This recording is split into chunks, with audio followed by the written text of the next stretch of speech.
ndinoshanda nevabereki vane vana vakaremara. Vabereki ava ndana mai vane vana vakaremara vane urema hwakasiyana siyana.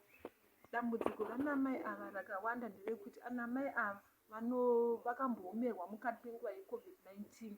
Saka tiri kuvadzidzisa nyaya dzekuti harikavhari mumaissues eclimate change and resilience building, matinova tinosangana nedambudziko matinoita zvakare disaster risk reduction preparedness, kuchengeta huku akafanana nekuita magardens, nekuita peanut butter, nekugadzira makobra, nekuita zvakare kudyara miti inobara zvibereko zvino mafruit project. Tiri kuvatreya madzimai aya kuti vakwanisewo zvakare kudzidzisa kugadzirira ma-early warning signs edisaster reduction nekuredusa mavictims, ekuti kana pachinge paita mastorms kana kuti earthquake kana kuti drought kana kuti mvura ine mafloods nezvimwewo zvinogona kukanganisa chero hondo kana zvirwere zvakafanana neCovid, izvozvo vave vane ruzivo.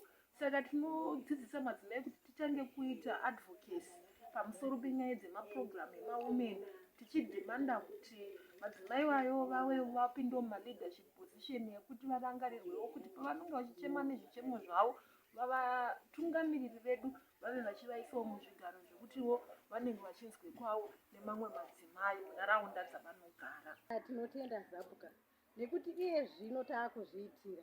Handichaite zviye zvekuti mwana taimbomusaidzira tichiti mwana akauya ndipiwo mari yebhilo, enda unobvunza mai, enda unokumbira baba otoenda kuna mai. Saka iye zvino nekuda kweZPHCA yakatipa mapurojekiti akawanda, inotitsvagira sevabereki vane vana vakaremara. Ini ndinoitwa Loveness Matapo, ndine mwana akaremara. Asi iye zvino ndakadzidza kushanda kwete kupemesa mwana akaremara afambiwe naye murodhi, wakamuisa muwheelchair, uchipusha uchikumbira mari, unoshanda akaremara mwana, iwo hauna kuremara, shanda. Takadzidziswa neZPHCA kuti mwana akaremara anochengetwa semachengetero aunoita vamwe, kwete kutora mwana akaremara kumuita kumuita kutsvagisa mari. Tinoita project yedu yehuku. Kubva mukutanga kwatakaita project iyi zvakandibatsira zvikuru, nemhaka yekuti ndina Elson ane disability.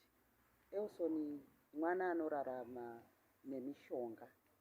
Saka mukutengesa kwataita huku idzi zvakandibatsira kuti tiwane mari yemishonga uye kugarisanawo nababa mumba zvakanaka, nekuti nguva yanga yakatiomera yeCovid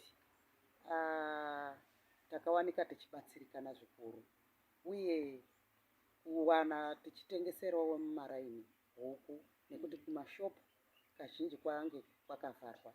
Saka taibetserekana zvikuru kuti vanhu vazhinji vanga voziva kuti pedu panotengeswa muriwo.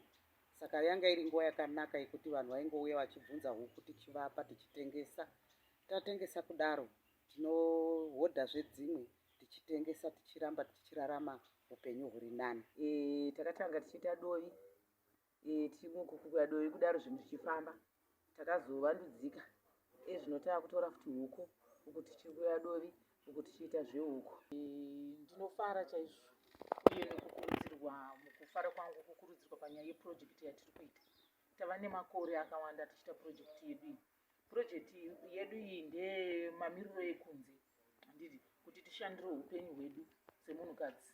Mhirizhonga iite shoma mumba nababa nokuti havachamirire kuti ini ndingopota ndichivati mari ndipei pese pese. Isu tave kukwanisa kuzviitira zvinhu zvedu. Tiri kuita projekti yatiri kuita isu ndeyekukuya dovi. Pakukuya dovi kwatiri kuita uku, inini ndakazovandudzika ndikakwanisa kutenga huku dzangu dzandakufuyawo pamba dzedu dzechivanhudzi dzandiri kufuyawo pamba. Saka zvese izvozvo zvakundibatsira. Ndikapfuya huku mugadheni mangu ndobva ndarima muriwo, ndobva ndatora futi manyuwa ehuku aya ndobva ndaisa futi mugadheni.